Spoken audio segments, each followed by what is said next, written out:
You have created a monster and it will destroy you. This is getting out of hand. Now there are two of them. Yo quiero Taco Bell. I don't know what the heck's going on here, but someone needs to get their asses kicked. I'll be back. What's your favorite scary movie? This one looked at me. Take your stinking hands off me, you damn dirty human! You've got to ask yourself one question. Do I feel lucky? Well, do you, punk? I am talking about the real possibility that he is still out there. You're listening to Unhinged with Kiriakos Vilchez. Do you recognize me, soldiers? Yes, Emperor!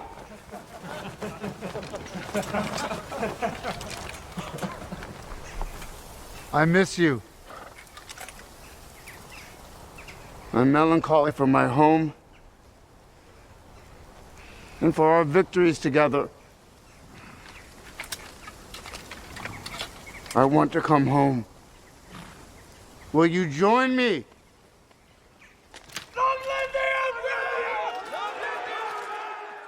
All right, and we're on. Thank you for joining me here on Unhinged with Kiriakos Vilchez.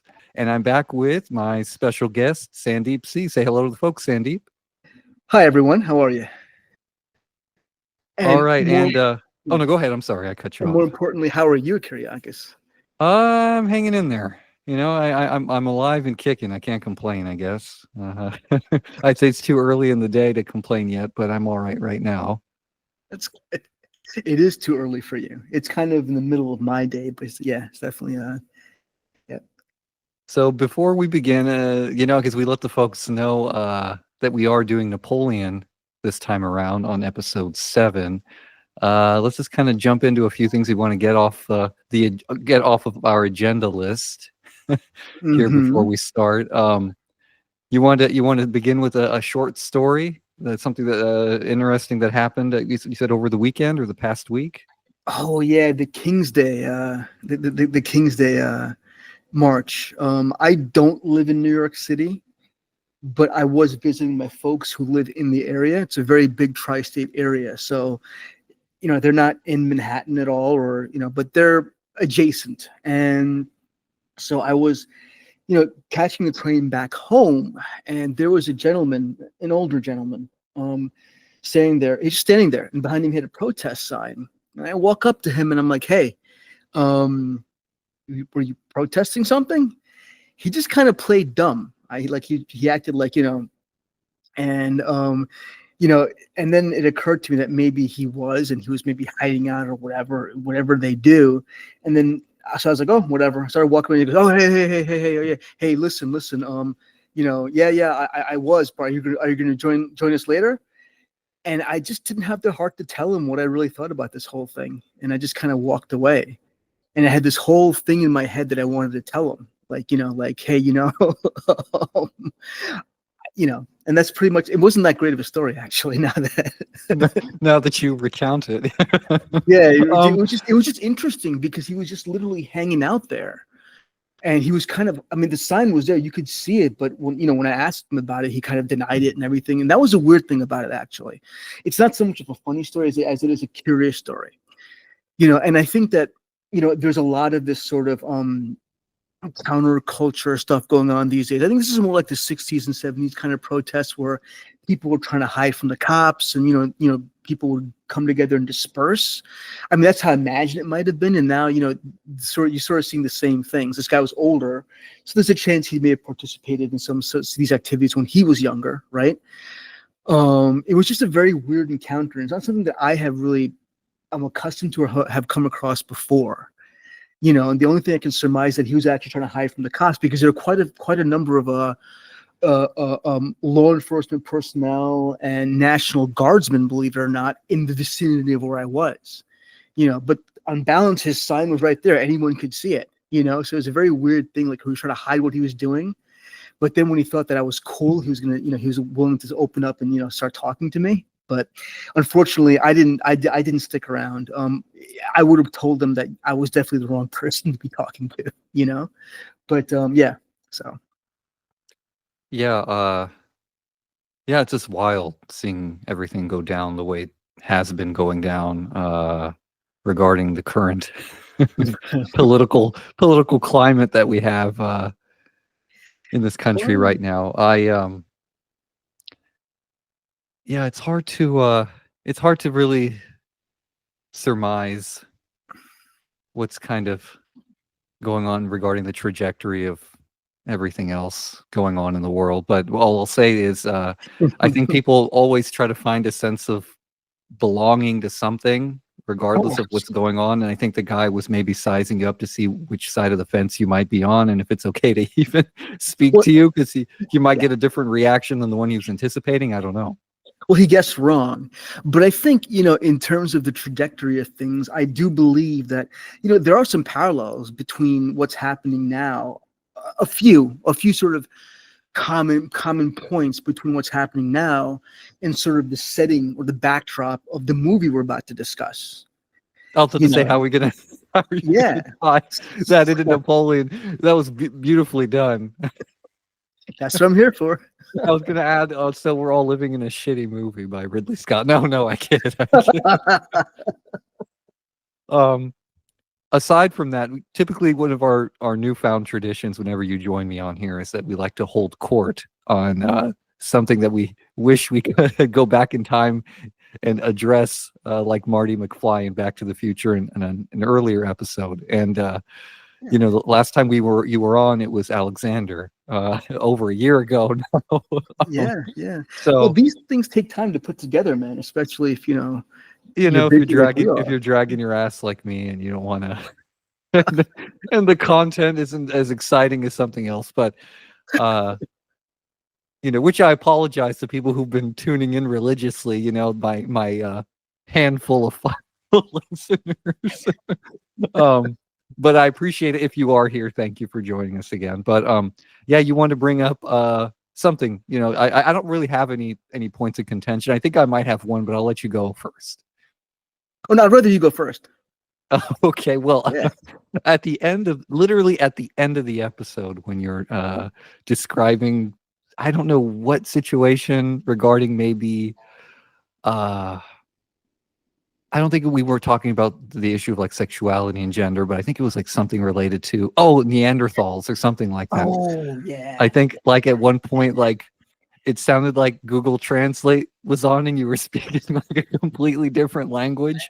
If you go back and listen to it, it's like for a quick snippet of you speaking, it's like I turned off the translator and then you were speaking some foreign tongue and I couldn't understand what the hell you were saying, but I just left it in there. Really? I've got to go back and listen to it. Yeah, you got to go back and listen to it. I think it's literally at the tail end of the episode. But that was really it. It was just the strangest. I couldn't figure out what happened. It's like maybe we were just both talking at the same time, but I don't really fault either of us for that. That's more something the court needs to address. That's more a housekeeping thing. So yeah. Well, the lawyers are talking. It's in litigation, so we really can't talk about it too much at this point. Yeah, but it's in the pipeline. Yeah. That's weird. Well, I did actually purchase a microphone. Oh yeah, that's right. Yeah. Yeah. So hopefully I'm coming in a lot better than I usually do. You're coming in crystal clear on your end. Yeah. Do I sound like I'm in the jungle on my end, or? I mean, to me, you sound fine, but I think right now my setup is probably more suspect than yours. Okay. I'm working off of a low budget laptop essentially, and that's where the sound output was coming from. Okay. And so I think sort of that weird intonation of my speech or that foreign language I was speaking is probably a product of that, because those like the stock speaker stock mics, they don't hold up with little glitches here and there. It could have been like for whatever reason at that moment the internet connection slowed down a bit, or was overwhelmed a bit, whatever, right? So or maybe I was like looking up something, because sometimes we have this conversation, hey, let me look this up, right? But it does take up bandwidth. So it could have been something like that. But I hopefully I fixed that problem with old reliable, which is really not that old yet. But hopefully it will serve me well moving forward. But here's my gripe. Yeah, I'm sorry. Yeah, go ahead. I'm sorry. Yeah. No. This is fine. No. I am actually afraid that I'm giving up too much about what's going to follow for the next time period. But for in the follow-up conversation. However, my gripe is that there was a talk about reviewing the Planet of the Apes, the 2001 Planet of the Apes. And, a year has passed, and at no point within that year was that even brought up again. And I'm so disappointed. That's on me, because this has been like the most arduous thing in getting this episode together. I mean, aside from everything else going on in my life, like I usually say I put this on the back burner. This was like in that warehouse, the Area 51 warehouse from Raiders of the Lost Ark. This is where the Napoleon episode was, literally sitting next to the Ark of the Covenant. That's where it was. So Planet of the Apes from Tim Burton was not even on my radar the past year, even though I knew that that's what you wanted to do. And I wish, honest to God, we had done that instead. But, we hold ourselves to a standard here. When we say we're going to do something, we got to do it. And we had to do Napoleon. But that, if you want, we can officially make that the next episode. I think that would be fantastic. I think it would be nice, or at least the next one that I do with you, if I sneak any other content in between now and then, which I should. But yeah, if you want to, if you want to be specific on that episode, we can do that one. We'll officially say that you'll be on the Planet of the Apes 2001 with me down the road. Yeah, I mean, of course. I think you put in whatever you need to in between. There's no stipulation. I have to be in the exact next one. But yeah, I mean, definitely the next one where you wanted. Well, the next one that I'm on is going to be Planet of the Apes. Let's just make that official now. Okay, so if you guys have a hankering for great practical effects and Mark Wahlberg running around the jungle, that'll be your go-to episode. So let's get started. Napoleon 2023. So as always, I like to start off with some facts and figures and information about our film.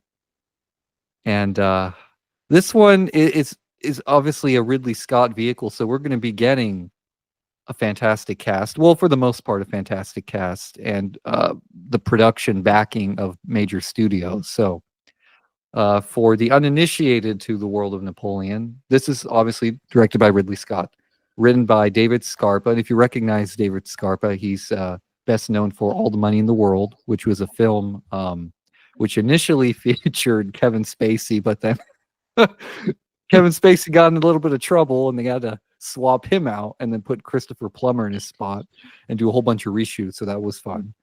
And he's also the I think you've seen this movie, Gladiator 2? Yes, I have. Yes. And so he's actually the writer on that one. I don't know. I haven't seen that one. I've seen the first one, so I can't really attest to how well that one was made. Mm-hmm. Quick. I will not say. I won't say anything. I think this. If we're gonna go down this road, then that's another one we should review at some point. Okay. Is there like a one-word adjective you could describe the movie? I mean. Well, I think I think equals Napoleon in my mind. Okay, that's 2 words, Sandy. You failed. I mean, I asked for one. And you had to give me 2. Okay, so equals Napoleon. That's not bad. Yeah. Well, okay, we'll leave it at that. Yeah. I mean, we have quite a bit to cover anyway. I think it's an interesting topic. I don't want to sort of give away what our final rating is going to be of this movie before we even start talking about it. But yeah, it's I felt that Gladiator 2 was okay. Here's a word: Fantasyland. Fantasyland. Wow. Yeah. Now this is where I find I give credit where credit is due to this one. You might disagree with me, but cinematography for this was done by a gentleman named Darius Wolski, and he's known for Pirates of the Caribbean, 1994's The Crow, and Sweeney Todd. So maybe that's where I, aesthetically anyway, I saw the magic on screen here with this movie. I don't know if that was enough to win you over in some ways, but for me that. Oh no, I think this is one of the strongest things about the movie. The aesthetic. So we're in agreement. Yeah, the cinematography was very good. The costuming was very good too. I think in terms of presentation, there's very little wrong with this movie. I mean, there's probably some little inaccuracy here or there, but really, things look good. Things look very good in this movie. So cast, let's jump into it. Joaquin Phoenix as Napoleon Bonaparte. We have Vanessa Kirby as Empress Josephine. Tahar Rahim as Paul Barras. Rupert Everett as Arthur Wellesley, or AKA the Duke of Wellington. Mhm. Ben Miles as Armand de Caulaincourt, if I'm pronouncing that right. Anna Mon as Archduchess Marie Louise. Paul Rees as Talleyrand. Mhm. Edward Philipponat as Tsar Alexander I. Miles Jupp as Francis II of Austria. Okay, this sounds like I'm saying something in Arabic. Maybe I'm not trying to say, but Abu Bakr Salim as Thomas Alexander Dumas. And Sam Troughton as Maximilien Robespierre. Napoleon is rated R, and it was helmed by Apple Studios and Columbia Pictures. It was released on November 22nd, 2023. Box office return 221.4 million. Oof, it's a lot of money. However, the budget was 130 to 200 million. So by that, compare and contrast, it was an abysmal failure. But here's the weird thing. Apple swears that it's been nothing but successful on their streaming platform and they've made money from it. Now, I'm not well educated on how, traditional box office versus streaming works when it comes to how much money the studios actually make if it's doing well on a streaming platform. But Apple claims that it's one of its best films on its platform and it's making a lot of money, maybe from some ad revenue loophole that they have set up going on, but I have no idea. I mean, by all accounts, traditionally, this would have been a box office bomb if it had been something just released traditionally. But anyway, I'm just going by what they're saying, and I think you're kind of right to question the metrics. Quite frankly, there's some movies out there which they do very well, very poor at the box office. But then remember VHS? Remember this old thing? Oh yeah, that archaic format, yeah. But when they went to VHS, they became a smash success. And then you had when something goes to streaming. So it's but those are movies which needed a second look, right?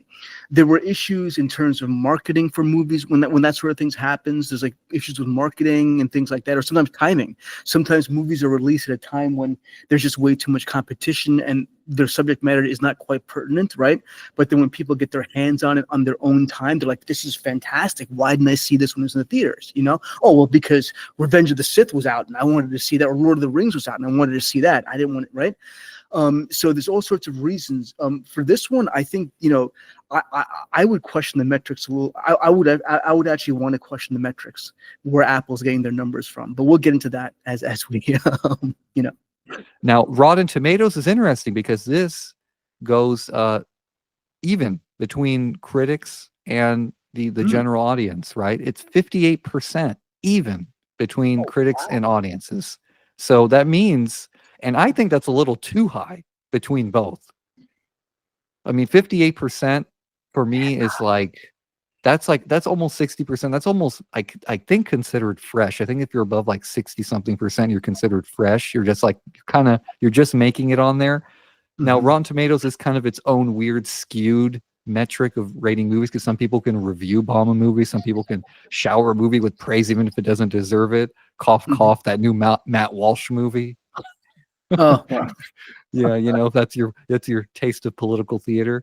But I mean, for something like this, directed by Ridley Scott, that compared to like movies like Alien and Gladiator, no, that's not great.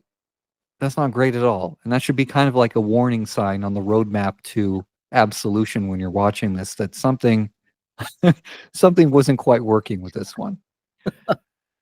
But yeah, that's pretty much the background for this movie. I didn't really dig deep into behind the scenes or trivia information regarding this movie because I'll be honest, I really didn't care.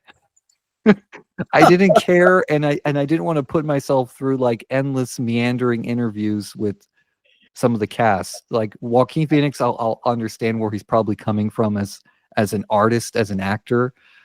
Maybe I will touch on something Ridley Scott said at the very end of this episode concerning the historicity, the way he approaches it in this movie, and that will probably explain why we're seeing what we're seeing on screen. So that's probably the really only behind the scenes detail I want to give to the audience here.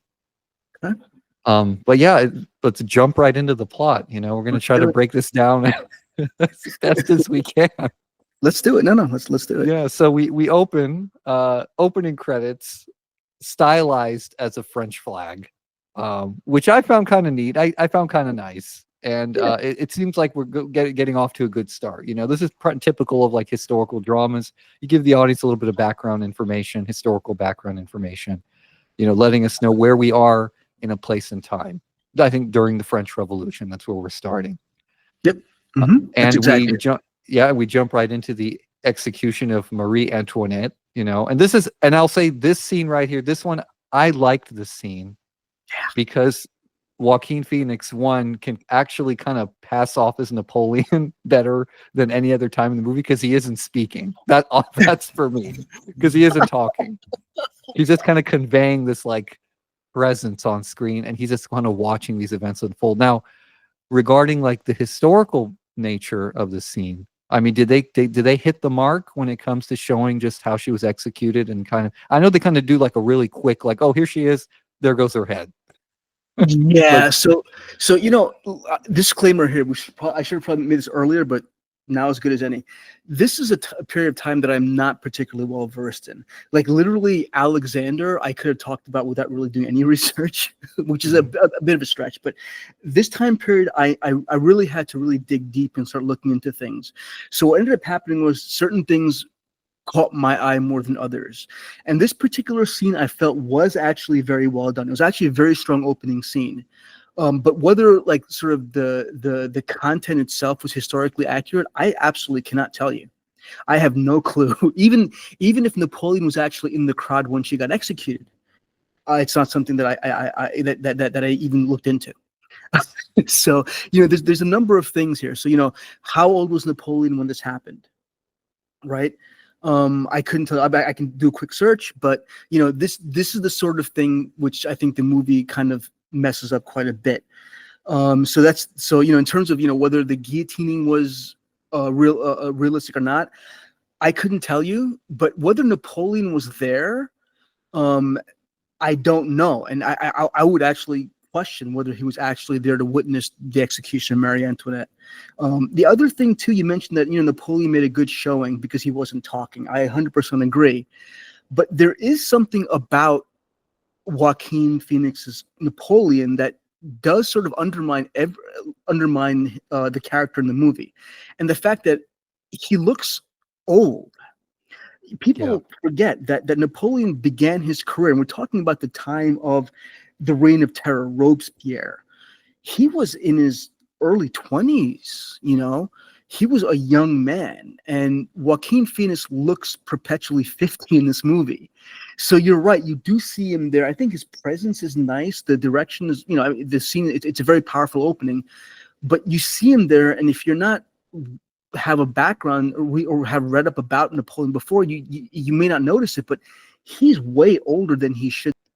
Yeah, the age, the voice. I think the age and the voice for me was what got me the most. Because obviously, Phoenix is American, but he's portraying a 19th century French guy, right? Mm-hmm. And I feel like the entire time I felt like I was watching somebody, I guess, playing Napoleon in a community theater play. Like this is like a retired guy. Not okay. Let me scratch. I won't call him that old, but he's like a dad. His daughter mentioned that they need somebody for their like community, I guess, project, and they needed Napoleon, and he's like, oh well, I'm like 47. Wasn't Napoleon 47? She's like, well, I don't know. I know that he was French, and you kind of look French. And he's like, oh yeah, sure, I'll sign up. So he stands in, and he plays like Napoleon this way. So I feel like I'm never believing that I'm watching Napoleon on screen. I have to wonder what Ridley Scott was thinking, that he was so set on Joaquin Phoenix, even though he looks so old at a period in Napoleon's life where he's young. None of this looks convincing. I'm going to jump a little bit ahead. After this initial scene, we go to the sort of he's meeting with his brother and trying to get this post, right? Yeah, that's perfect. I was just about to kind of segue into that, and it's oh, go ahead. The Battle of Toulon, and this is like the prequel to the prequel to it, the preceding events up to it. how he gets, command post there, but it's like he's old. Like it's very clunky, and in reality, Napoleon was very young, and it's like, okay, when you see a young guy sitting in that room with his brother talking to these guys saying, hey, look, this is my brother, he's good, I want him to have this job, whatever, right? If it's a young guy, it leaves a different impression on you. But when it's like middle-aged guy, he's like, yeah, I want my big. It's like this washed-up old dude still searching for his moment in the sun. Yeah, he looks like Napoleon if he had survived during his exile, right? And he's writing poetry or something, and that's how I mean, he extended his life past his 50s. It's like, well, I think towards the end of the movie, his looks actually do coincide with Napoleon at that age. I just think that in the beginning, it just undermines the credibility, and you lose a lot of the story. Because he's this young, energetic guy who's rocketing through the ranks and becoming this hero of France, right? But it's being played by a guy who's, like I said, looks perpetually 50, and then his delivery is monotone. Like, hey, it's like Rocky, and it's like you're missing you're not generating excitement, and that's kind of what was happening with Napoleon. He was a man who generated a lot of excitement during his period. People in France were excited by this guy, what he did. First, it was a small excitement because he wins the Battle of Toulon, and the higher ups start noticing this guy. But then it just snowballs from there. But it just comes across flat. I think part of it's because the monotone delivery and the fact that he looks like he's 50 the whole way through. So, Well, and I said, at least the British sounding guys. I mean, I could I would take one of them over Arthur Fleck, from Joker, explaining, his military strategies. This is like a clear example of like, this was as good as Joaquin is, and I've seen him in great movies like I think it was like Walk the Line, or I think he started as like Johnny Cash. Yeah, that was a great one. And then in the first Joker film, before Todd Phillips screwed up his own franchise with the sequel. And even in Signs with Mel Gibson, like he conveyed so much emotion there as a farmer, like a priest farmer's brother, than he did as freaking Napoleon. I'm like, but let's not forget the 800-pound girl in the room, Gladiator. He was Commodus. He was Commodus. That's right. And that was such a great performance. I mean, historical accuracy or not, you don't care watching that movie. You're like, this is a good time watching this. And I think his Commodus was not a small part of that movie, and his portrayal, it dovetailed very nicely into the plot and into everything. It didn't clash with things, and you were sitting there watching this. Yeah, this guy was the emperor of Rome, or the son. Yeah.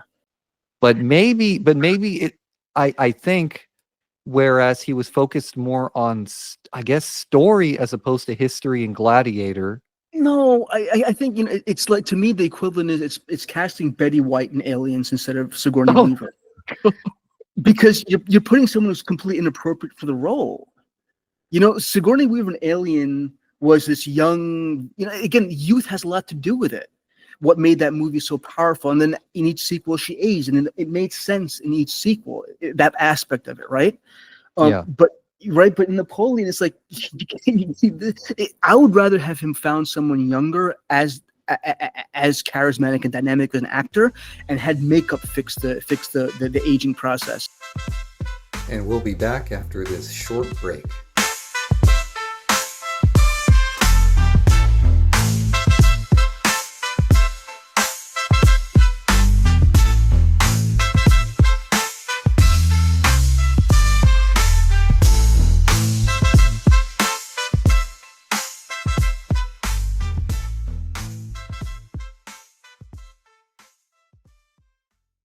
Increasingly clear, Citizen Robespierre, that your motivations are to use this blade to your ultimate power. Let me speak! There is no man in this room who has objected to my methods. Okay, and we're back. I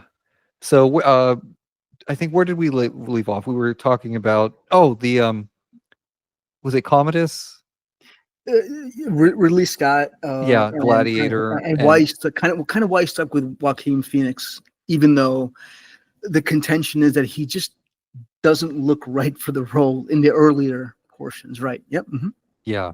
Let's jump into the first battle Sure. of the movie, right? Toulon, 1793.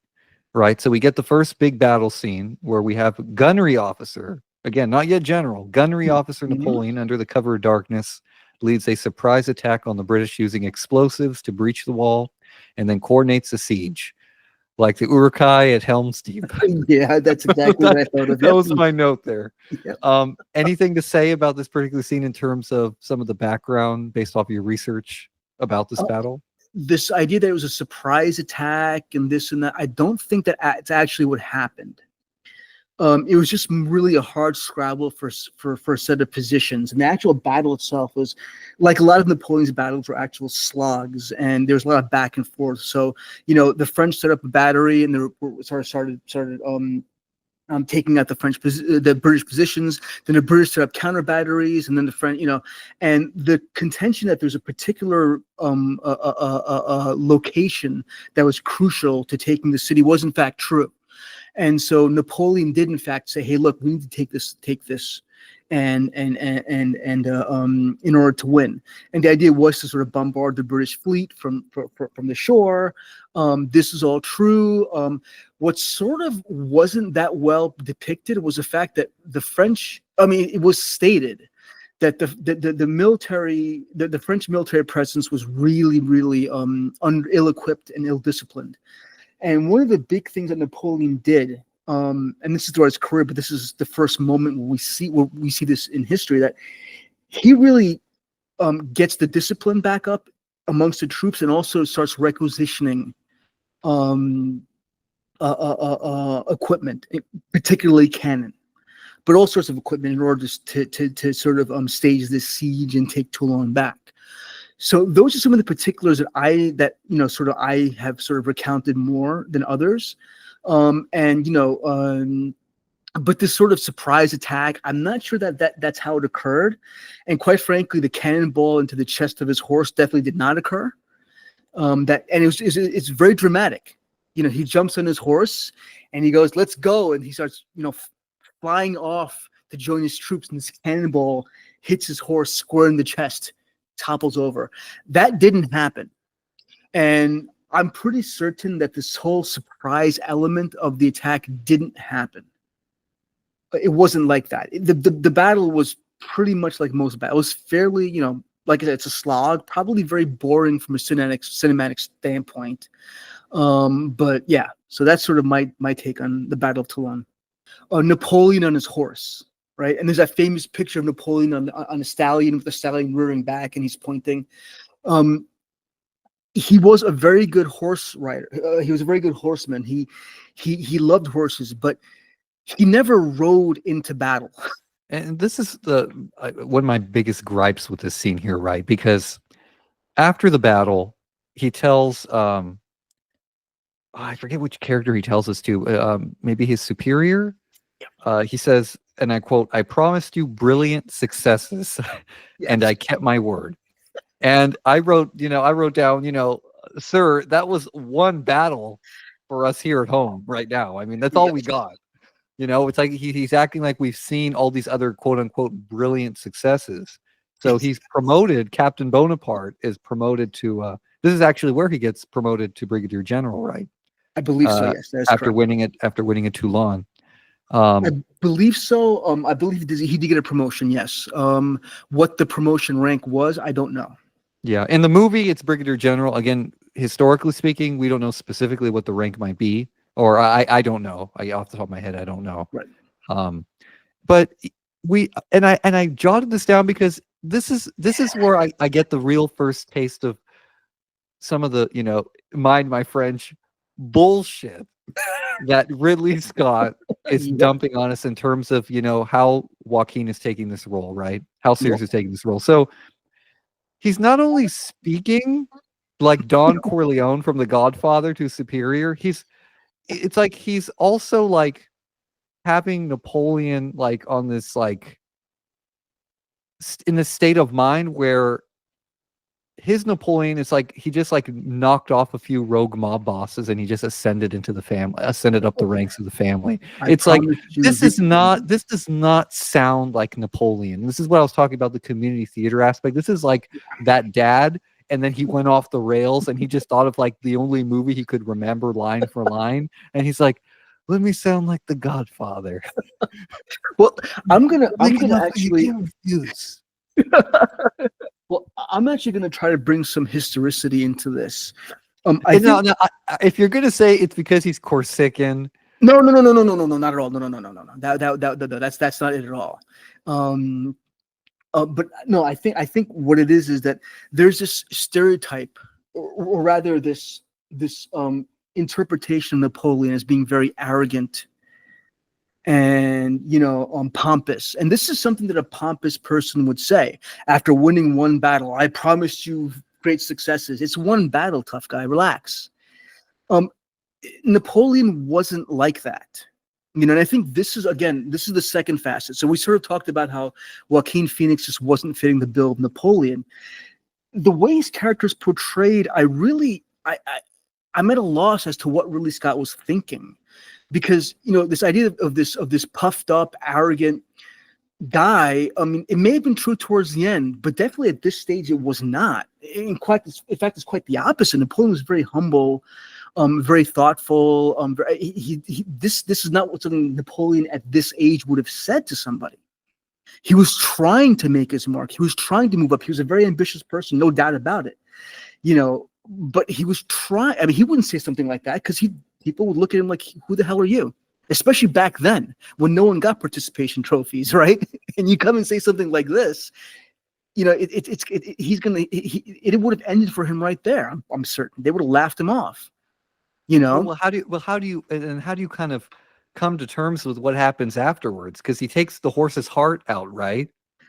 It's the cannon shot. The cannon shot that kills the horse. I don't know. Yeah. And he tosses it to Lucien, and then he says, "For mother."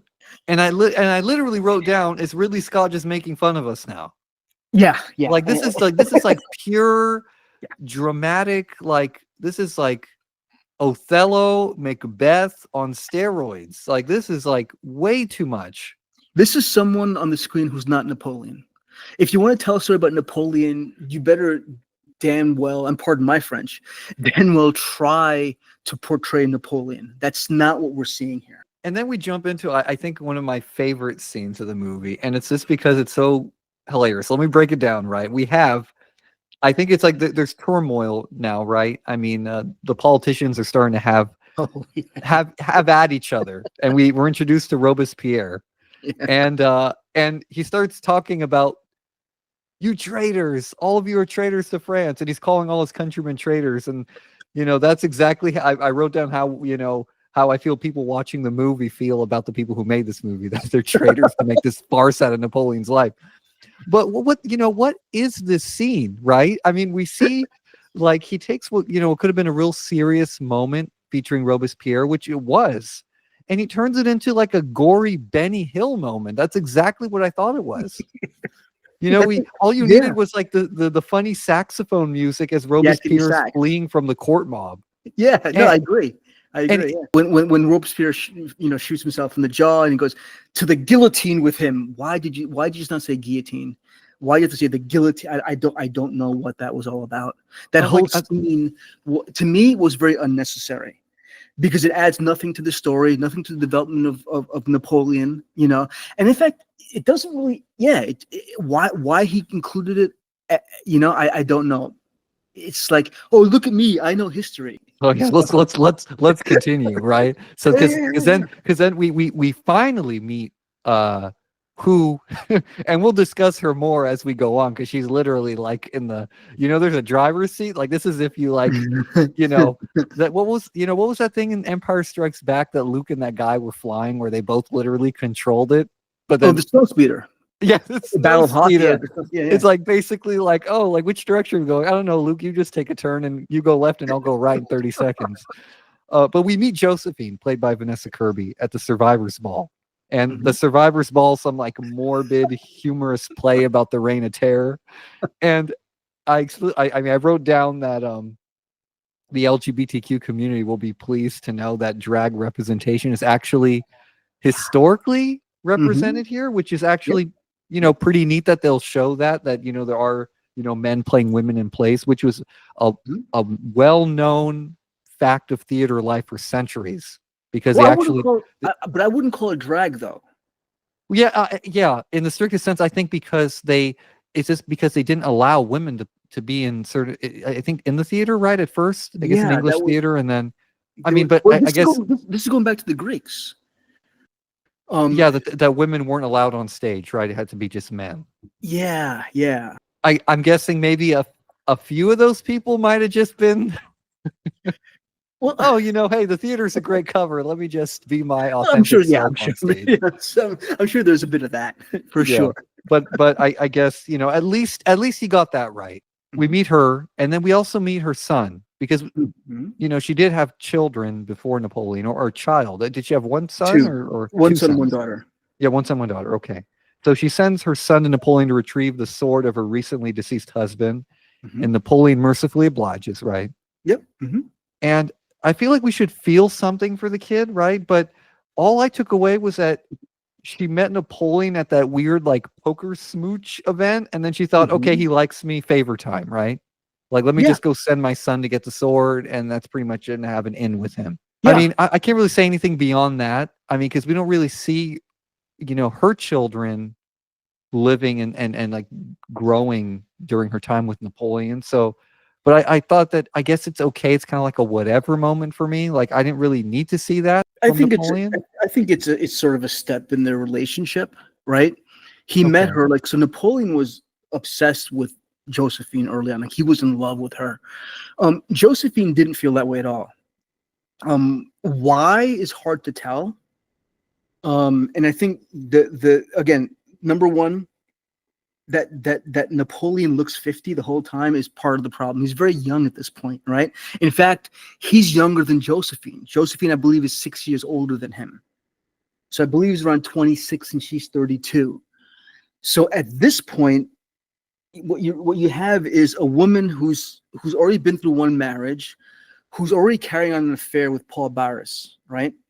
And she knows a bit about love. Napoleon knows a bit less about love at this point in his life, right? And he's smitten by this woman.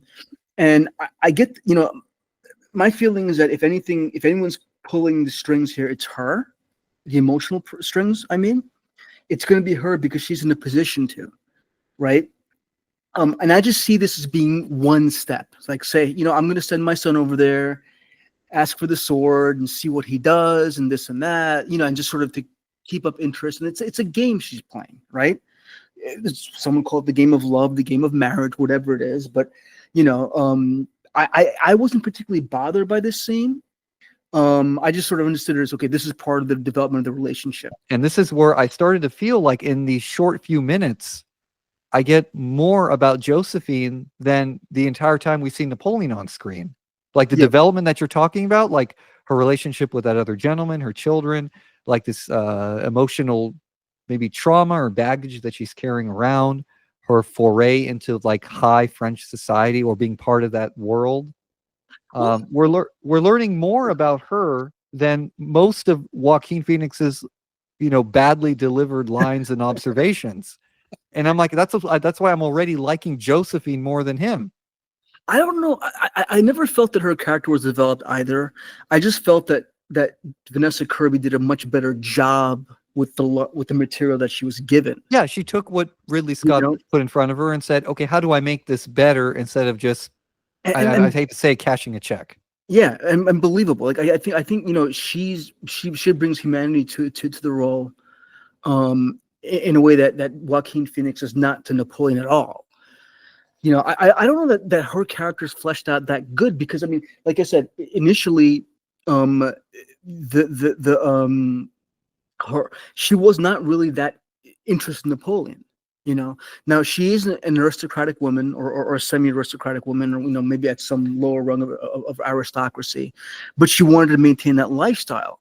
And Napoleon was a man who was on the up and up, right? So there definitely would be a motivation for her to keep Napoleon's interest, especially since clearly he was the sucker, right? He was just smitten, so it wouldn't be that hard for her to keep his interest, right?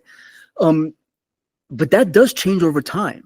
That their relationship, the character of the relationship changes, and we it's not really clear to her as to why she's playing this game with Napoleon, right? That she's not interested, but she still kind of is willing to, give him a chance, shall we say, right? There's that one scene with the discussion with her maid or her servant where they talk about Napoleon. But, I think, this story, if they wanted to talk about Napoleon and Josephine, then it should have been about Napoleon and Josephine. And it shouldn't have been about the rest of his other stuff, right? They just should have really centered on that relationship more. And from my part, I would have been okay with that. If they really stood by that approach. Yeah, I'm with you on that, because if let's say you had focused on their relationship primarily, and then everything else in his life was maybe the background, and this was it was impacting his relationship with her, and we would see that the development, the evolution, and the degradation of that relationship.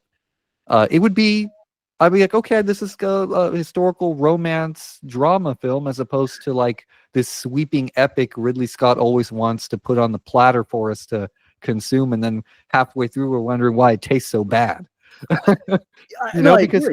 Because some of the best moments, I mean, cinematically anyway, for me, where it's like you learn about the character motivations and you see some of the emotion on screen, is between Napoleon and Josephine. Like we see Josephine seduce Napoleon, you see them get married, and then you see some of his jealousy come out regarding her relationship with the dude who I wrote is either he's sporting a Padawan braid like Obi-Wan Kenobi, or either he's Hasidic Jewish. Yeah. And when we now, granted, we get like the weird sex scene where Napoleon's screwing Josephine like he's an Energizer bunny. Well, and it's all passionless, and this is another thing. Napoleon, by all accounts, was very much in love with Josephine, and yet when they depict it, it's all passionless. The whole thing, when they're spending time together, when they make love, it's all passionless and mechanical, and it's odd. It's this transition which I find interesting. That's never explained, never delved into in any sort of serious way. But it's an interesting story. How does this woman go from practically detesting this man to being really have this deep emotional bond with the same man?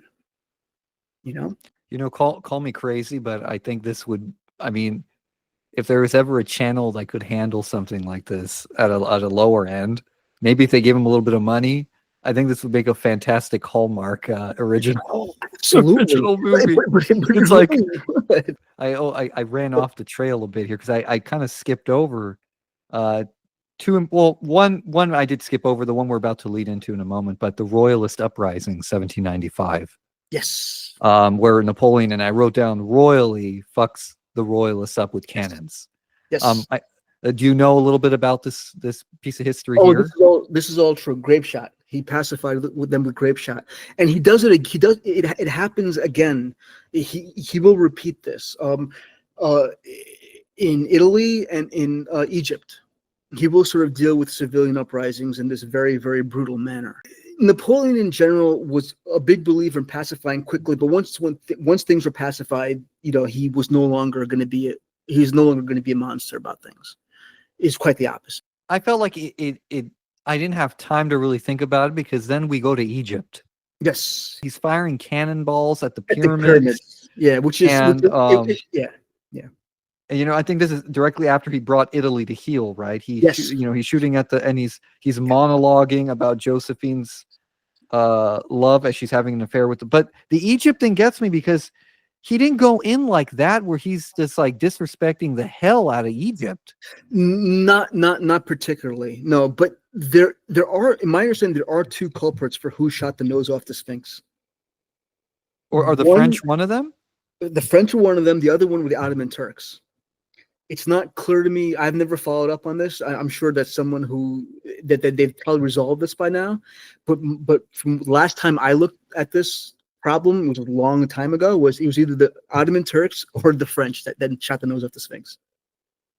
And the intention, was it just? I have no clue. I have no clue what idea. the intention was in either case. I mean, if there's any intent that I can glean from this, it's to say, hey, look, this is how good our gunners are. Like, look at the accuracy that these guys have in a way that shows the local populace that we're in charge. But I think that your point's correct. Napoleon was not looking to sort of disrespect the local population. Quite the opposite. He was trying very hard to curry favor with the locals. And again, this gets lost in the movie, and it's kind of cool. He does two things. He tries to take on two mantles when he invades Egypt. He says, "I'm here helping out the Sultan." The Ottoman Empire nominally controlled Egypt at this point, and he was saying, "Look, I'm coming in here to help this Ottoman Sultan. I'm here to help. I'm on your side, guys. I'm here to help you." Right? That was one angle he took. The other angle, which is almost laughable now, he came in as the defender of the faith, not defender of Christianity, defender of Islam. He came in as a defender of the Islamic faith, and he told the people of Egypt, without snickering or like, totally serious, that I'm here to defend Islam against the British. But both of those things, in my mind, as ham-fisted as they seem, were attempts to sort of say to the locals, hey, look, guys, I'm on your side.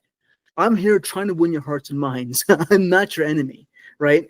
So yes, I think that, this idea of him sort of blowing the tops off of pyramids is absurd, because that was not what he was trying to do. Very, very, very consciously not trying to do.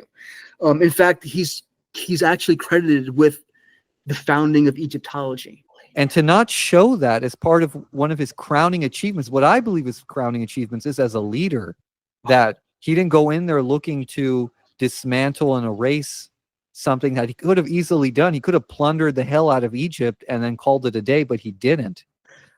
Right. And they don't show that side of him, so they just show the goofy, let me make a mockery of a mummy. Yep. And I'm like, what is this? I'm like, and again, they're alluding to his height again, which was a falsehood. He was actually pretty average for his height, I think. He was 5'7", which for the time was average, especially in France. I think the British at the time were a bit taller on average, but for a Frenchman, he was definitely average height. Yeah, I mean, this is like, and it's not even at the William Howard Taft level of like exaggeration, because even then you could make fun of him and say he literally got stuck in his bathtub. But Napoleon was able to reach the second shelf. Okay, he wasn't a little guy just and the people pointing his saber at people from like 4 foot below. Yeah, no, and this is also British propaganda. Yeah. And so again, this is the problem. This is one of the another problem of this movie. Ridley Scott wants to tell a story of the epic Napoleon and then the love story. And you can't tell both without losing a lot. And why was he in Egypt? What was he trying to do there? Well, you don't get any of this. You get to see these Mamluks in these nice outfits. The one guy, presumably their leader, riding back and forth in front of the line, trying to rally his troops. And then his horse gets spooked by all the cannon fire, right? But again, this doesn't add anything. Why is he there? I would have taken a movie simply about the Egyptian campaign as opposed to what we got. Any parts, a movie about the Egyptian campaign, a movie about separate movies about his Italian campaign. Those are way more interesting. This could have been trilogy set material right here, but you don't know why he's there. He's just there. And to add insult to injury, why does he leave Egypt? He leaves. I think it was Kleber behind to lead the troops while he goes back to France. And the impression that the movie leaves is because Josephine is cheating on him, which is not the reason why he left. Again, this is a man who compartmentalizes his emotions. He's very ambitious. He understands what he wants in life. He doesn't leave Egypt because of Josephine. Again, this is ham-fisted. He's trying to weave this love story in here in the most, pardon my French, idiotic way. This has never happened. This wasn't why he left Egypt. Well, for the move, and again, if we were looking at this from a romantic perspective, right? This is good. This is a good storytelling technique. You pull the here. If I'm sorry to cut you off, but if there was romance between them, I know.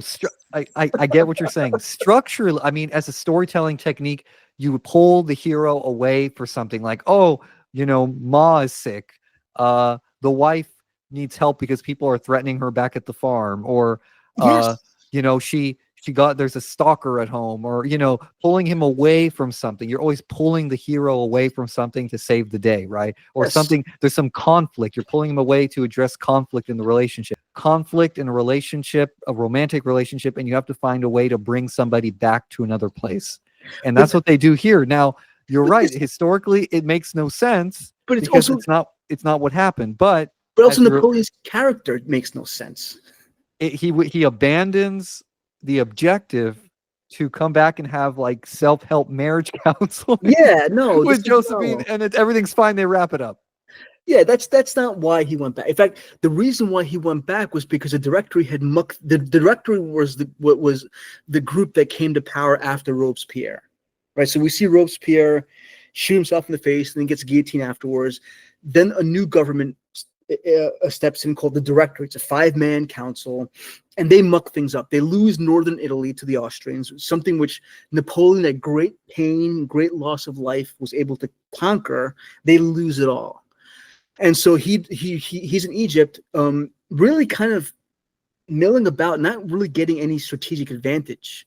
He's defeating the Mamluk armies, and then the Ottomans sent an army against him later, and he kind of this is all a cakewalk for him, especially given his advanced understanding of battlefield tactics, which I'm not going to go into because, again, I'm not as well versed in this period, but what little I understood, I kind of but he goes back because he's losing his prestige. Everything he fought for, he'd lost. Right now, maybe Josephine was part of that, but the idea that this was the primary motivation for Napoleon, I just find ridiculous. And it's again, like you pointed out before, it's insulting the audience. Well, the politics of this time is starting to infect the movie, right? Because you mentioned the Directory. Mm-hmm. There's the consul plan, right, to force resignation among members of the Directory. Mm-hmm. So we see that, and then we see the coup d'etat of 1799. Yes. And we have Napoleon becoming first consul, and this is where I felt, aside from the politics, this is where I start falling. I'd say I fell a little bit in love with the cinematography of the movie. Like, you see the architecture and the we see the people in their attire, the dogs at the lavish ornate balls, and everything is just so characteristically Ridley Scott. Like, you see these amazing wide shots of everything, and you feel like you're there in this beautiful 19th century world. And this is where it's like, even with the amount of dumping that he's doing, all this politics that he's dumping on us, with all this movement going on in the French leadership, like, at least I could appreciate that Ridley Scott is letting us simmer in this world. Because if there's one thing he's good at, is at making the world feel lived in. And I felt like that's one of the high points of this movie. Oh, absolutely. No, I agree. And you see this starting, well, really, you can even talk about Alien, but like, since historical Gladiator, the first one, yeah, I 110% agree that this is definitely a good example of that. Now, I'm sorry, go ahead. No, go ahead. No, go ahead. I was going to make a stupid minor point. It's okay. No, go ahead. No, there are no stupid points here. You want to make the point? What's the point? Well, I mean, he does this in multiple places in the movie, I think. So I think that, it's something he does very well, and it's one of the strong points. I would argue the only strong point in this movie, but it's definitely one of the strong points of the movie. And I think for me, it's the first time during the runtime of this movie, anyway, for me personally, that I felt like things slowed down enough where I could appreciate it. Like, with the battle sequences, and then them moving from like sequence to sequence to sequence, like in rapid fire motion. Like I could observe and I could kind of see where we're at, but this is like the first real moment for me during the runtime where I'm like, oh wow, look at this beautiful French world. Yeah. You know, that we forget that he's living in. You know, look at the tapestry of French culture, right? Look at how they dress, look at how, you know, how they take care of their pets, look at the beautiful architecture that was going on at this time. And it's like I felt like I could have a breather, and then, you know, that goes away quickly. But, you know, I could appreciate Ridley Scott's eye for aesthetic, which I liked. Yeah, no, I agree. But the pacing was horrible. I mean, yeah, it's just, it goes from one thing to the next without really trying to connect anything. Like, again, let's go back to, why is he in Egypt? Well, we all knew he was there. Okay. It's not clear why, right? Well, they give us here's where we get more of the politics to chew on now, because we get Austria, right, entering the fray. But that's not why he was in Egypt. No. I'm saying we get to we don't know the background political nature of the scene, right, with Egypt. We get more of that with his dealings with all these other leaders. Yes. And I think this is what Ridley Scott wanted to emphasize regarding the military aspect of this movie. Like, this is where the meat is when it comes to showing him on the battlefield and how he related to where am I going with this? Where he related to these other leaders. Like, we're showing, I guess you'd call his political savvy. I don't know if absolutely. No, absolutely. I think he, you know, Napoleon, people think of him as a military genius. And I think, okay, that's fair. That's fair. The more I've read about it and whatever I've learned about the tactics, I can see that assessment making sense, that there was definitely a genius to him, but he was also a statesman, and people forget about that too. And this is not really shown in this movie, not because they necessarily had to. They never show him delivering a speech or, you know, dealing with his troops in any sort of meaningful, heartwarming way. Like, they don't. He was very much a statesman. The people in France loved him. You know, it wasn't just that he did these great things and they loved him reflexively. He did a lot to win over their love and respect. We get his coronation as the Emperor of France, 1804. Yes. Now, is that date correct? Was he crowned Emperor of France 1804? Yes, it was 1804, and he did crown himself. Okay, so I mean, I felt like that pretty much played out true to how it actually happened. I mean, maybe give or take, some verbal liberties were taken. Maybe so. I mean, were certain things said in that scene that didn't quite happen? Not that I'm aware of. But again, there's always going to be some license. But no, pretty much most of it was, you know. But again, we have the Don Corleone, Napoleon. Yeah, like this mafioso demeanor. This is an affect he didn't have. This is something that he didn't do, and it's just theater. It's just this is like Shakespearean level dramatics, and then having a miscast actor do this, it just becomes even more glaring to us at home watching it. And I didn't like it. I liked the presentation. I liked him crowning himself, the pageantry of it. But again, the stilted, wooden, and weird acting by Joaquin is just, it's like he's not doing himself any favors. The script might be as flawed as it is, but he's not doing himself any favors. But again, he keeps doing it. But we get great shots, we get great costuming, but that's it.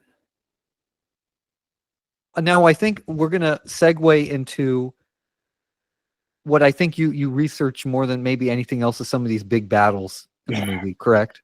Yeah, I did. And we finally, and I don't even know where we are in the runtime, but we finally get a big battle.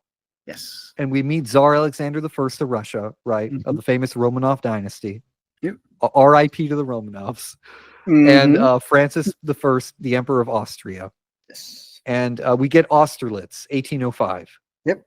And just going to give a brief summary of the battle. We have the cannonball strategy, the routing of the Russian-Austrian force, and Napoleon's gesture of kindness not to take both armies prisoner. And then I wrote down Francis I has the best line here about Tsar Alexander I being beside himself with rage as to why he isn't present to meet Napoleon. So can you give us a little background regarding this battle and just how it played out? Yeah, so I think, this at this point, Napoleon was actually in a bit of trouble because um, the sort of, I believe this is the war of the Third Coalition, and the Austrian had sent armies already, and he defeated the early engagement at Ulm and other places. He had defeated this is the fourth coalition, actually. I forget. It's one of the coalitions. I think the third or the fourth. But he defeated an Austrian army rather handily at Ulm previously, and he kept defeating these Austrian armies, right? What initially happened was the Russians and the Austrians were supposed to meet up, and they're supposed to march against the French and into France, right? And this is actually kind of funny because what happened was the Orthodox calendar was not in sync with the calendar used in Europe by Roman Catholic countries, the Julian the calendar that we're used to using now. And so when they set the date, the Russians, being on the Orthodox calendar, were about a week or two behind. So this Austrian army, the advanced forces, go rushing in towards France, expecting the Russians to join them, but they didn't. And the first army that went in, Napoleon was able to get around them and surround them, cut off the lines of communication, surround them, and basically force them to surrender. It was a rout. It was basically humiliating defeat. However, despite this early win and a few other wins to follow that, eventually the Austrian and the Russian armies did unite. At this point, Napoleon had gone very, very far east and supply lines were stretched. And now Napoleon was in a bad position because now his enemy had more troops. Their forces were concentrated. They teamed up, right? And now Napoleon was left, and thinking, do I go back? What do I do? Of course, it's Napoleon. He's not going to go back. He was going to pick where he can fight. Napoleon's strategy was always the finding the decisive battle. He was very much an optimist at all times, always looking for the win. There was always a way out, and it's actually very admirable that he was capable of this, because a lot of his earlier battles were just, a lot of them went really, really poorly, and yet he somehow was able to grab victory out of them, and it's really an astonishing thing to read about. In Austerlitz, he was in a situation where he was outnumbered. His enemies had concentrated their forces, and what he did was he set up a ruse. He said, "Okay, I'm gonna make like I'm retreating." He started saying, "Okay, I'm gonna send some envoys there to talk peace. I'm gonna start looking. My forces are gonna start withdrawing a bit. We're gonna look like we're just running scared because you've teamed up together, the Austrians and the Russians. You've teamed up in the battlefield. I have too few troops. Naturally, I should be running." And then he picked Austerlitz. He picked this place, and he said, "This is where we're going to defeat them." Right? They think he's running, and he picked a place where he's going to defeat them. And it was a battlefield, and in the middle was something called the Pratzen Heights, and it's a set of hills. It's sort of undulating hills, so parts of it are covered, so you can kind of hide troops in certain portions of it. It's sort of this, complicated area. And there were the Pratzen Heights. And what he did essentially was he aligned his troops to the west of the heights, keeping the southern portion, his right flank, weak on purpose. He let the Austrians and the Russians occupy the Pratzen Heights, which is, the strategically better position. You can start bombarding. You can see what's going on. You can send your troops out, this and that. He deliberately leaves his right flank open, and what that does was it tempted the Austrians and the Russians to go in and pound that weak flank, hoping to have a breakthrough and then come up the other side and roll up Napoleon's forces from the south. Right, and in fact, this was the plan that the Austrians went with upon seeing this. I believe it was the Russian Kutuzov who said, "This is a bad idea. Napoleon's doing this on purpose. You do not want to abandon the heights and go towards the right flank in full force.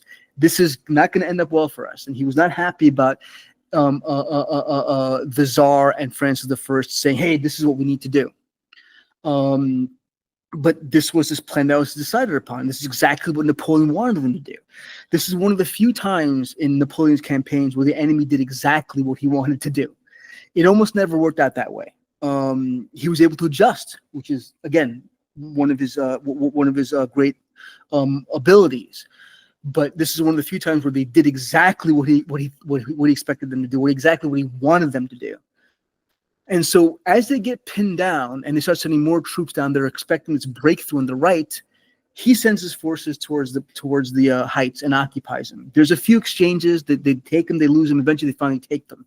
At that point, he's also moved his left flank to the north against them and holding that portion of the army down. Then what happens is, now just imagine what's happening. He's taken the heights. The left flank, the north part of the battlefield, is engaged and held in place, and the south is where the bulk of the force of the enemy forces are engaging and being pinned down successfully as well. They initially was presented as a weak fighting force, but reserve units had come up in the meantime to bolster them. So he has them pinned down there, and he has the heights. From the heights, he starts streaming his forces and cavalry down to that right flank, and now they're surrounded. That right flank is now surrounded. They're surrounded by the forces that they initially attacked on that right flank and that had been reinforced, and were pinning them down. And now the French force that had taken the Pratzen Heights, some of them start streaming down towards that force, and now they're coming from both sides. This precipitates a retreat. A lot of lakes there, this and that, and he orders his gunners to start targeting the lakes and blowing the ice out from underneath the retreating forces. Now, Napoleon states that about 1,000 men died this way. According to one biography that I read, the number was more like 200, right? But it's still a stunning victory. He still managed to isolate a portion of the forces and decimate them. That's how that went down. And he did it by feigning weakness. I'm retreating. Here's my weak right flank. Come and get it. And they took it. And he's able to annihilate that particular flank. After that went, the rest of the forces kind of just melted, and there was a general retreat. They pushed through, and it was general retreat. The other side, they did a very good job of also routing, so it wasn't like the other side was a cakewalk at all. But they held in place, and they were able to push back. And this was sort of how the battle went down.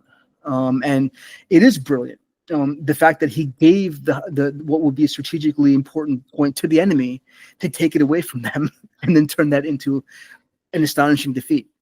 Really, really, really incredible stuff. Worthy of Hannibal. So, well, once that battle concludes, we move into the effects of the Treaty of Tilsit, or am I pronouncing? You want to talk about how horrible that battle scene was, given what I explained? Well, horrible from I would say a historical analytical perspective. For momentum, either or. Let's talk about the momentum portion of it. I mean, it kept me awake. It kept me awake because then I was missing parts of it when we jump back into well, no, here's the thing, because, well, you know what, now I'm kind of arguing with myself here, because part of me agrees with you that it was well, you know what, now I feel like I'm arguing with two duplicates of myself, because it's like I found enjoyment in that scene, but then it started having me think about, what's Josephine doing back home? and then we jump right into that again. And then we see this, and I call them the adorably toxic couple, figuring out fertility, and then we're introduced to Marie Louise of Austria, and this is all like this being thrown at us again. Yeah. Before we transition into what I think is like the one of the most defining moments of Napoleon's life is the invasion of Russia. Yeah. And I'd like to jump into that, but if you'd like, we can take a quick break. Yeah, let's take a short break. Let me just think, because you had mentioned Tislet. I don't think it's central to the story of Napoleon. It's not necessarily central to this movie necessarily. Well, nothing is central to this movie. It's so badly done. But Tislet basically saw Russia kind of ally itself with Napoleon. Oh, I thought you Leave were it. gonna add. I thought you were gonna add something else. No, Something- because you mentioned Tislet, I think that at Yeah. least you haven't seen the movie, or not familiar. Well, what the hell happened to Tislet? That's earth shattering. Well, I'm assuming there are brave souls out there or history buffs who've watched this, and I hope there's not a poor, old man who stumbled onto this episode thinking that he's gonna get like PBS level worthy Oh, no. information about Oh, they're- Napoleon. I Those guys are probably- apologize profusely if that's what you think. This is not what this is. This is Ridley those guys are Scott's Napoleon. Those guys are ripping apart everything I was saying, I'm sure. Oh my god, that didn't happen. He said it wrong. It's not technically right what he said. Or yeah. Oh, could you imagine people in France? Oh my god, we show up, we'd end up like Robespierre. No. I quite frankly, I think if I were French, I'd be offended by this movie. They took a national hero, and this is the thing. One of the things that's lost in this movie, why was Napoleon such a hero to the French? Well, they were living under this horrible tyranny. They rebel against it, and then they find themselves at war with every single nation in Europe. So the Napoleonic Wars were just a continuation of the wars during the early Republic period. And this was really, I think, in a lot of ways, in the French mind, it had to have been. I mean, maybe I'm making a bit of a supposition here, but it must have seemed like it was very existential for them. Our republic dies if we lose. And here's this guy who comes in and he's kicking ass left and right. He's going to say, we don't see the republic go away because of him. Even if he becomes emperor, which he eventually did, we're okay with that, because despite that, we didn't see a return to monarchy. We didn't see a return to aristocracy and the different sort of castes we had in French society. And, society was more tolerant, and he preserved religious freedoms for particularly Jews and Protestants. He didn't give the church power back. And he did all these things which are very Republican, and they were okay with it, even though he called himself emperor. And this is lost in the movie. And I think it's a bit of a shame well, maybe that I'm overstating it, but this was lost in the movie, that how much of a savior he was for France. And if I were French, I'd be offended by this movie. He was definitely a hero of France. Yeah, this entire movie is a pleasurable oddity, depending on what you find the pleasure in. Anyway, let's take a quick break, and when we come back, we'll talk about the not so grand invasion of Russia. Yes. How about that? All right. Sounds good. I'm sad today. Tsar Alexander has turned against me and forced me to invade Russia. He's decided to open his ports to England while taxing the French. I must wipe away my melancholy and begin the march to Moscow. So the invasion of Russia, we start with, I believe it's like a segue into an attack by the Don Cossacks, with guerrilla warfare being their tactical approach of choice. And we're plopped into Borodino. And off the bat, we get a sense of, okay, this is not going to go too well for the French. We end up with 28,000 French casualties. Napoleon presses further into Russia. He discovers the lengths the Russians will go to make sure Napoleon cannot defeat them. Moscow is empty, and then intentionally set ablaze by Tsar Alexander's army. Napoleon is forced to retreat back to France during the harsh winter months, and he loses a staggering amount of troops to the fighting, cold, disease, desertion. Approximately 500,000 men in the Grand Army died during the campaign in total, and then came back with just about 40,000. So break this down for us. Why was this so disastrous for Napoleon? Well, that is a big question. The usual answer is the Russian winter, and there definitely is truth to that.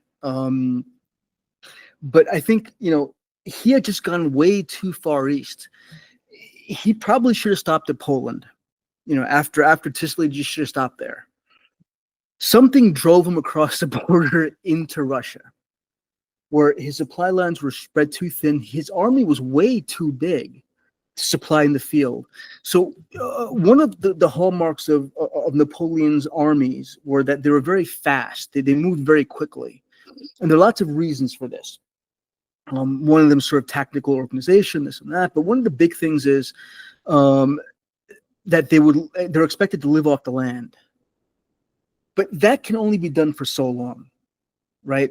And especially with 600,000 plus men, it's a tall order to ask any army to do this, right? So there's that supply problem to begin with. The second thing is I have to wonder whether Napoleon really was expecting to be out in the field for this long. I from what I've read, and I shouldn't act like this is my idea. It's not. But from the sources that I've read, there is call to question this, that he really was expecting and was preparing for, and was in fact prepared for, a short campaign, couple of months maybe, not what it turned out to be. What really drew the campaign out is this idea that Napoleon was always in search of a decisive battle. He needed to defeat his enemy. Pure and simple. Every campaign he fought, there was a moment where he dealt a decisive blow to his enemy, and in a almost psychological sense, he needed that. The way his mind worked, his strategy worked, it required this. And what the Russians and the Prussians, particularly the Russians under Kutuzov, hit upon was, look, we're not going to give Napoleon that decisive battle ever. And basically they continued. They just basically were retreating. They would do hit and run. They would retreat, pull out Napoleon's supply lines and his forces, string them out, do hit and run guerrilla tactics here and there, and keep stringing them out. Caulaincourt, one of his advisors, he wrote a big book about that campaign, and the way he describes it, militarily in pitched battles, the French did very well in that they always won. When the Cossacks attacked, once the French were able to rally their troops, they usually beat them back. The French were a very efficient and capable fighting force under certain conditions, and those conditions were basically pitched battles, and this decisive battle in particular. You're right, Borodino saw a lot of casualties, but the Russians got a lot worse, and Napoleon very easily could have walked away from that saying, I won, and it wouldn't necessarily be false for him to say that, but it cost him in the long run. And I think this, and it's not that Napoleon didn't understand long-term strategy. He did. I think it was that he needed this decisive victory in his campaigns, and he never got it. And he was always searching for it. And he was looking for, Moscow, he needed that battle where he dealt the death blow to his enemy. Otherwise, he didn't feel like his objective was complete. And this is what the Russians took advantage of. In this battle. Now, there's also a grander thing to consider. Why invade Russia in the first place? What the hell did the Russians ever do to him? Especially if after Tislit they were on friendly terms. Why did Napoleon feel compelled to march with this huge army way outside of his comfort zone and take on the Russians? Well, it's kind of the same reason why he went to Egypt. And there's a third reason, a third example why he went into Spain, and this is not shown in the movie, and this is very little. This is a sort of a theater that's very little considered by most people. Definitely common armchair people like me, who kind of like history a lot and read up a lot, but this is sort of, but not experts, right? But this is what's often lost in analysis is the Peninsular War. And this was a long, protracted conflict from 1810 to 1814, I believe, or maybe a little bit, maybe 1815. No, it had to be 1814. No, I'm sorry, my mistake. 1814. See, armchair historian. 1810, 1814, and it was basically fought for pretty much the same reasons why Napoleon went to Egypt and he had to go into Russia, and that was to contain the British. Napoleon, from very early on, even before he became this big shot general or this national hero after Vendôme, he understood the British to be the greatest obstacle to French greatness. And he wasn't wrong about this in the least. And these are all campaigns which were on some level disastrous, fought to try to counter the British. The Peninsular War in Spain and Portugal and the Russian campaign both had one particular thing in common, and that was this continental system. Now, in 1805, concomitant with Napoleon's stunning victory on land at Austerlitz, there was a stunning naval victory, which cost the life of Admiral Horatio Nelson, who won at Trafalgar, basically ending French naval power at 100%.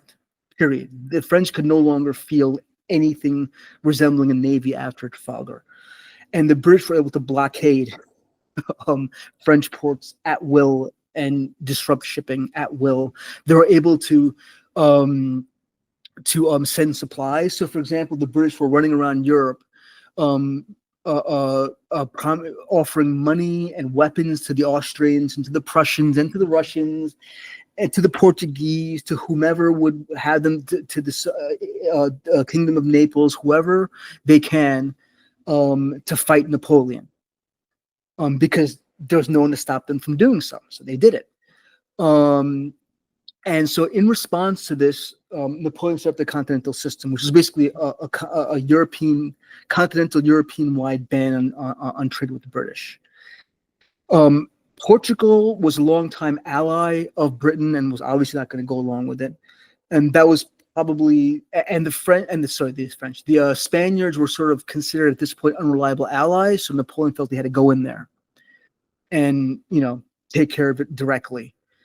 With Russia, he felt that the Russians were not doing enough to uphold this continental system, and there was too much trade conspiring with the British, and he had to put a stop to it. He had to make an example of the Russians and say, no, everyone must adhere to this system. The truth of the matter was the continental system wasn't working well anyway. Even in France, people were supporting a black market trade in British goods. It just was not an ideal tool to use to fight the British. I'm not going to get into much detail, but this was sort of the ultimate cause, was to counter British power. The more proximate cause was to uphold the continental system. And so this is why he led this big army into it. Once he was there, to recap, his strategy, his battlefield strategy, revolved around delivering a decisive blow, which he never got the opportunity to. This, in my mind, adequately explains what happened in Russia. There was no incompetence on the part of Napoleon, no special incompetence on the part of Napoleon. Now, one could argue that drawing out a campaign longer than you initially had planned for is a species of incompetence. Sure, right. I would definitely grant you that. But in this instance, Kutuzov, the Russian general, he played Napoleon for the sucker. He played on his weakness, his one vice, this decisive battle, and he played it beautifully. And in the process, destroyed Napoleon's army. And one loss that is often overlooked is the loss of horses. The French cavalry, as a force in the battlefield, didn't really recover after this. So many horses were lost, about 125,000 horses, I believe. I could be wrong on that, but it was it's a staggeringly large number of horses died on this campaign. So, horses, you have cavalry, you need them to transport things. So it really, really hindered the ability of his armies to move quickly, which is a hallmark of his battlefield strategy. So I'll leave it at that. I can go on longer, but I'll stop there. Cinematically speaking, seeing this on screen, Ridley Scott, showing, Napoleon entering the palace in Moscow and seeing like it being deserted and like bird poop on the, I guess it was like a throne, right? Or it was a, yeah, it was a throne. And just seeing it, it looked like an old abandoned like cathedral.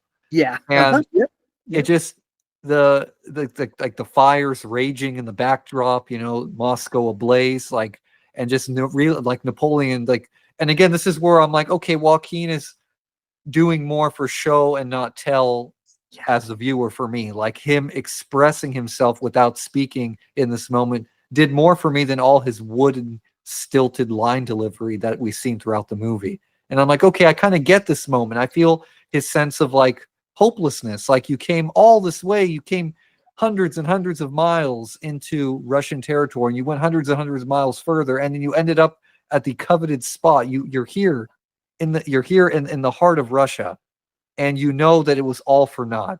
That you're going to have to go back home and explain to the French people why it was such a failure. And it's like Napoleon is at his lowest point right now, and I felt that. I bet. Yes, no. I think he did do a good job of that. But I kind of, again, I don't think that this is how Napoleon would have reacted openly. In Caulaincourt's memoirs, he does mention that, yeah, sometimes Napoleon will very quietly admit that he was wrong. To him. But there's that one where he walks in, he's like, oh my God, he kicks something, like he's just visibly just unhappy. I don't think Napoleon would have done that.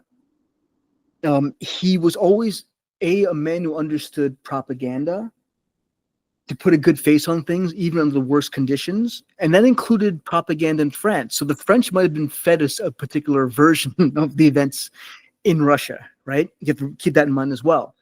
But I also think in front of his own officers and his own troops, I don't think that he would have seemed so demoralized. Not outwardly. Now, there is that one scene where his army's camped in the woods, and Napoleon is sort of milling around, and he sort of moans out, "We are winning." You remember that scene? Where he sounded like a mummy? Yeah, "We are winning." Yeah, and you've that's your coined phrase for this episode. And all the correspondence that we've had that we shared, you've always added that line. For me, I was a little too far past the point of annoyance to recognize it as a hallmark line from him. But yeah, it just quite frankly, I was in stitches when that line was delivered. It's like, who's winning? I mean, Joaquin, you're winning. You're going to be getting paid the big bucks. We're sitting here watching this shit. I mean, we're not winning. No, we're not. It's like, don't break the fourth wall and taunt us now. No, just wasted 2.5 hours of my life with this nonsense. Well, we leave Russia and we come back downtrodden, broken, and demoralized, and we end up back in France where, surprise, surprise, Napoleon is exiled. Wrong. No? Wrong. And this is again where the movie does something wrong. Oh no, I'm talking about the movie. This is not how it happened in real life. This not at all. No. So again, they're portraying Napoleon as this sort of one-dimensional, evil, egotistical, comically, whatever character. He loses big in Russia. There's no doubt about it. He comes back to France. He realizes, okay, now this defeat, the blood's in the water. The sharks are going to circle. Everyone I've defeated over the past 12, 13, 14 years is now going to come after me. So the first thing he does when he comes back to France is he raises an army to fight off this invasion of France. That's what he does when he comes back. In the movie, it almost seems like the failure was so great he gets exiled because he failed. That's actually not true. The French people were not willing to exile him because of this loss in Russia. Because I suspect they felt that this man was their only hope. He may have caused this hole, but he's the only one to dig them out of it. So he raises an army. and now the primarily the Russians, and I believe the Austrians, or if not the Austrians, the Prussians, were on French soil, and they had officially invaded France at this point. Now, when you say he raises an army, are you talking about after his escape? Yeah, after he comes back from Russia. He's not exiled yet. Oh no! He's not exiled. Before his exile, he realizes. So he still has, the dog still has some fight in him. Okay, so he's like, okay, it didn't go the way I planned, but I have a contingency, right? Not a contingency. This is a necessity now. I have to fight. again, who is Napoleon? You don't get a sense of his commitment to Republican ideals and Enlightenment principles, and what makes this guy tick, right? I think he was very sensitive to the fact that he was a hero of the French, that he was upholding a revolution, that at least aspects of it he believed in, right? Yeah. This is where it gets the waters get murky, right? Because you're describing historically what happened on screen. To us, to the viewer, it looks like he returns from an abysmal campaign that resulted in failure, and the first point of action by French leadership is to remove him. Exactly. And this is why, as somebody watching a film, let's say you don't know about this point in time in Napoleon's life, you say, okay, he fucked up.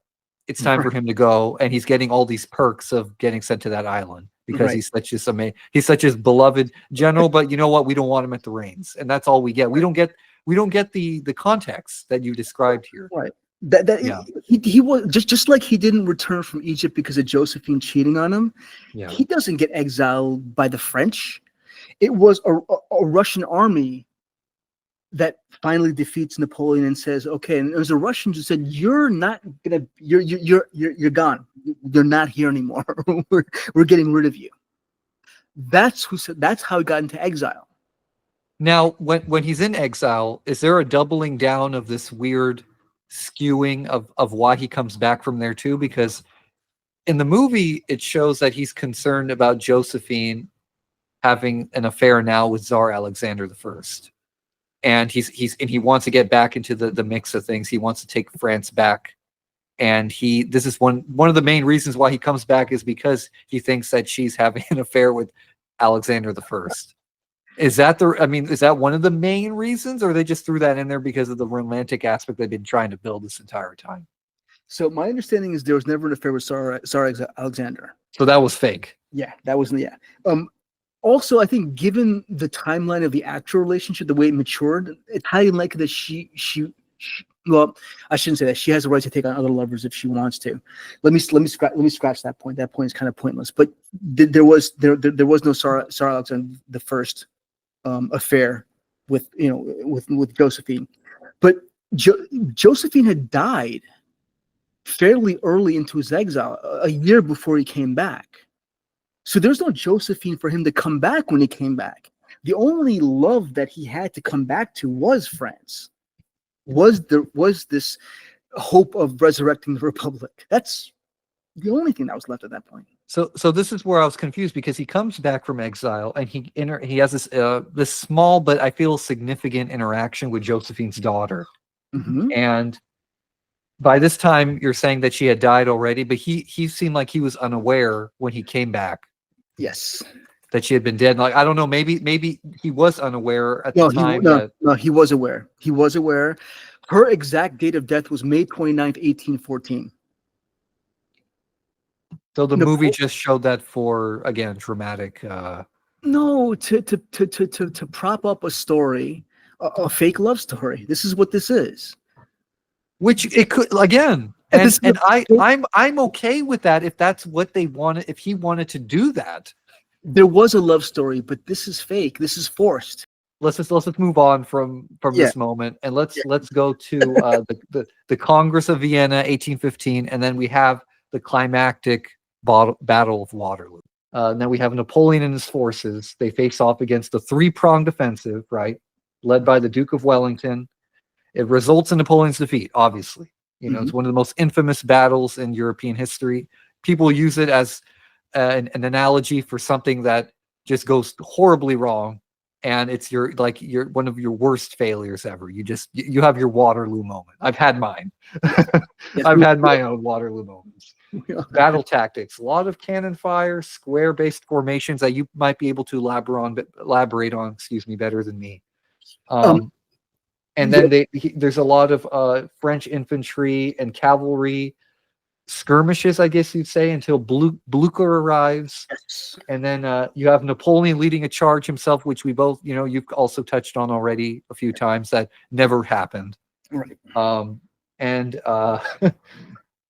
And yeah, that's really it. I guess I'm gonna give you the wheel here. Just kind of take us through Waterloo. What happens here? What is how does Napoleon just get decimated here?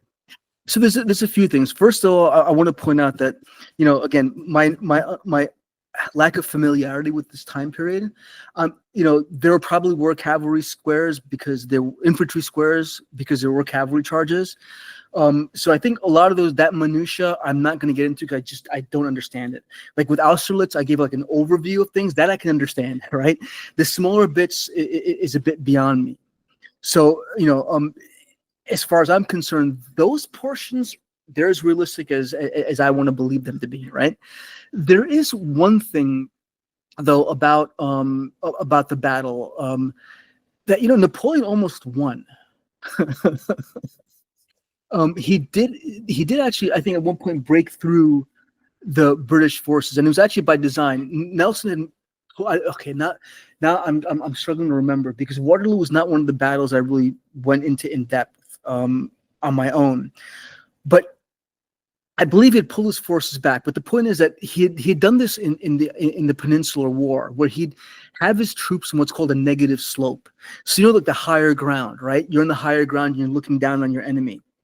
What he did was he would pull back to sort of lower ground from higher ground, and then assemble his forces. So any army that's coming after him won't see over the crest that his forces have reconstituted themselves. So the minute they go over that top and back on the decline, they're going to get musket fire and rifle fire, right? And so this is a tactic that he did employ at Waterloo. Exactly when, I can't recall. Again, I did not delve too deeply into Waterloo because I found it personally very depressing, because I kind of developed a liking for Napoleon as I read more about him, if you couldn't tell already. But that was one of the things that he did.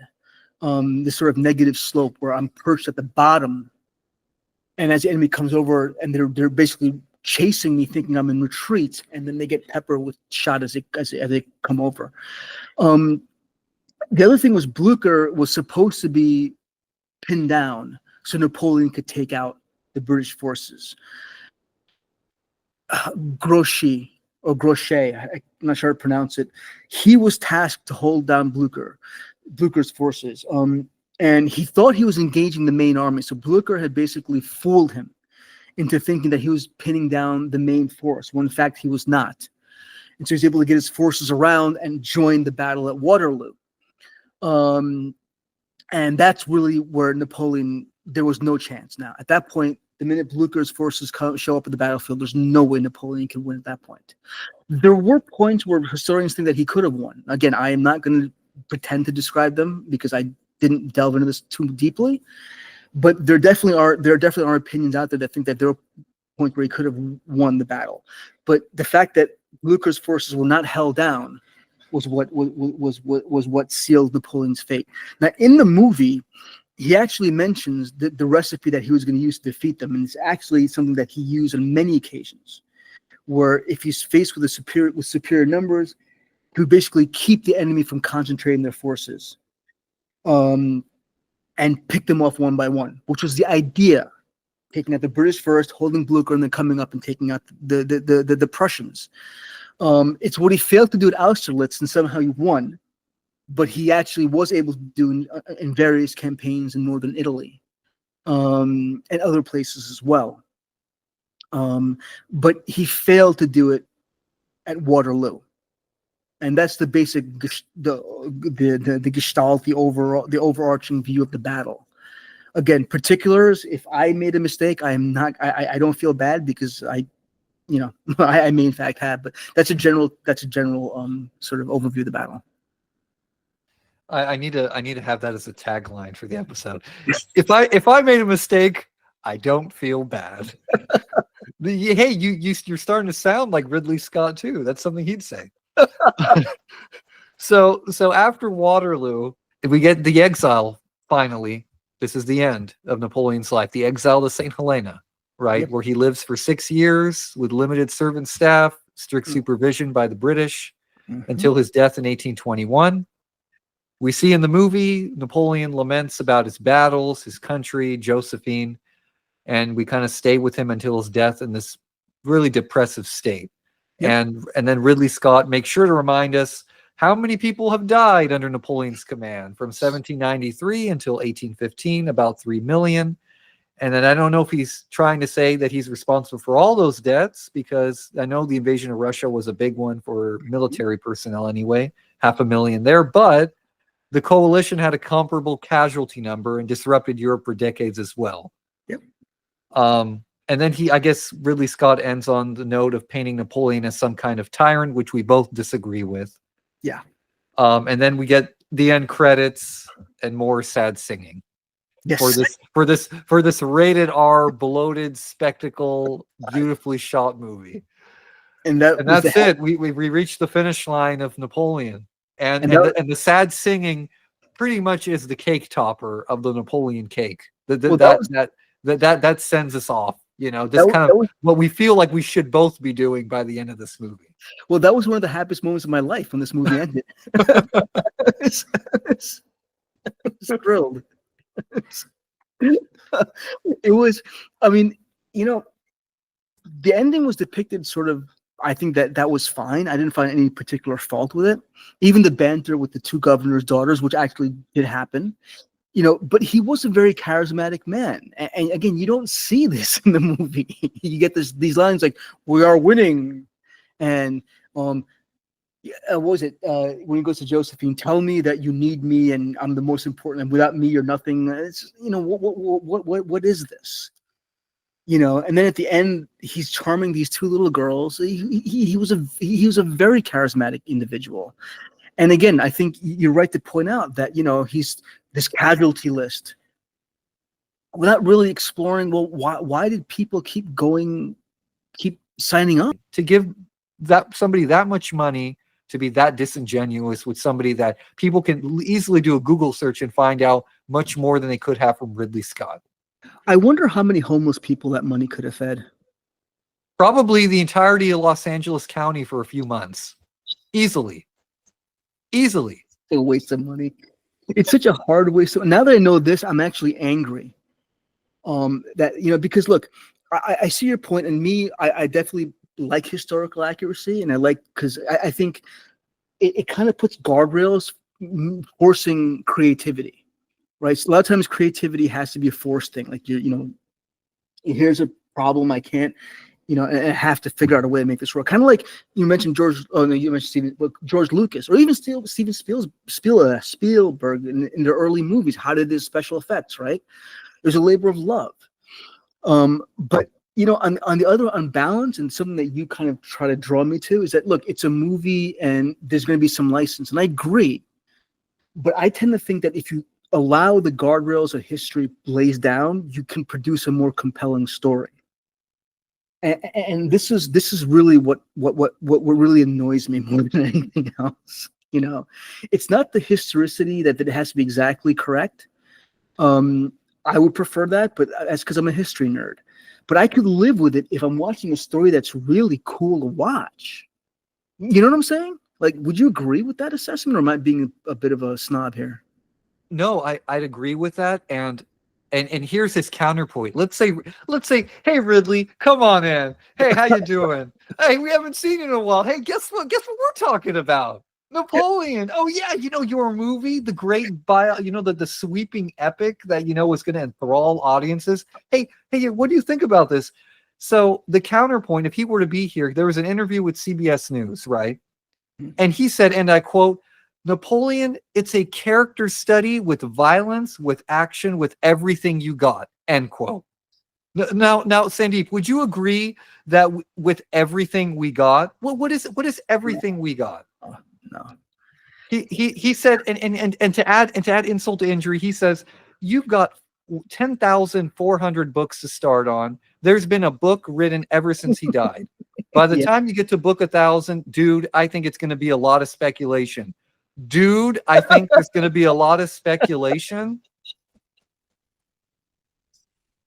So he treats the history as antithetical to his vision. So that's why he says, and he ends the interview with, But I think that's a popular concept to capture his nuances, the historical complexity of Napoleon. But when he's, if I'm success, if at least he's that successful, who gives a shit? That's Ridley Scott's words. He's good at action, and this was not an action movie. Yeah, it had now. Granted, it had action elements.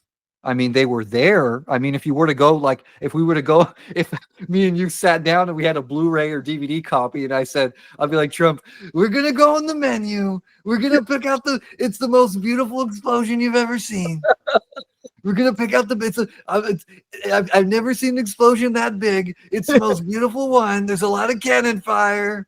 There's a lot of shooting. If we were to pick those out, they'd be like a handful, like maybe 3 or 4. The rest is a bloated, meandering mess that it looks really nice. That is it. And to read these interviews with him and to watch him just explain and just like dismiss away people who value just the historicity. I'm like, don't ever touch historical material again. Don't. Yeah. Just don't. Just stick to what you know. Stick to aliens. Stick to fucking